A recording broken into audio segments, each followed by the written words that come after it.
So in the last few weeks, actually the last few months, we've been seeing a lot of development going on with Apple, and it's been making me think that we will probably never find another iPhone or get another iPhone released from Apple like the iPhone 13 Pro. Now, what I mean by that is I feel like this was the iPhone where Apple pretty much just put kind of everything they had inside of their capability at that moment inside of a single phone. I mean, this phone was very powerful. It brought a lot of newer stuff to the table, including better cameras, the 120Hz display, faster processor and everything. They put such a good processor in there that Apple is still selling that processor on their latest iPhone 14, which is even crazier. But when I saw what Apple did with the iPhone 14 Pro, basically removing the SIM card, the SIM card eject situation and only switching to eSIM, I figured that Apple was going to go down this trajectory of removing a bunch of parts. And now we've just gotten a bunch of leaks stating that Apple is probably going to go ahead and end up removing some of the buttons on your iPhone as well. I don't know what that means. Are they going to remove the volume buttons?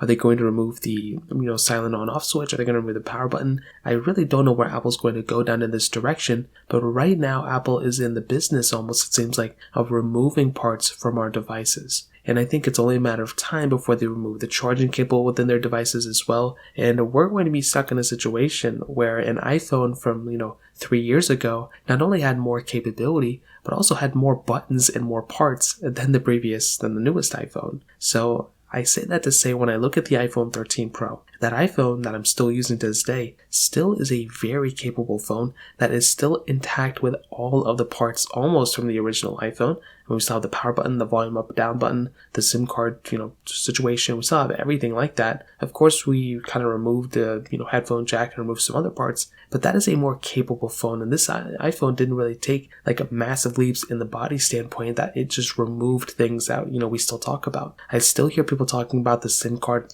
situation on the iPhone 14 Pro. And now with the leaks of the iPhone 15 removing the buttons, I think that is going to be a very, very poor choice from Apple. And I think that is just not going to be the smartest move. If they don't do it, that's great. They may end up doing it for the next one. But if they do end up doing it, that is drastically going to change people's opinion, not only on the iPhone, but just on their whole entire, genre of products in general. If people switch away from an iPhone, they're probably going to switch away from an Apple Watch, and they're probably going to switch away from a MacBook and iPad, and they're going to switch over to these other manufacturers that still have those parts within them. So personally, if Apple ends up doing things like this, that's going to be sad. And I just look at my iPhone 13 Pro, and I still think that this iPhone, still just tops the charts in terms of capability, the performance, and the power within it. So I'd love to hear your thoughts about this. Let me know in the comment section below. Hit the like button, that would mean so much, but definitely hit that subscribe button. More importantly than everything else, I love every single one of you guys. Hopefully I'll catch you guys in the next video. Peace out till then.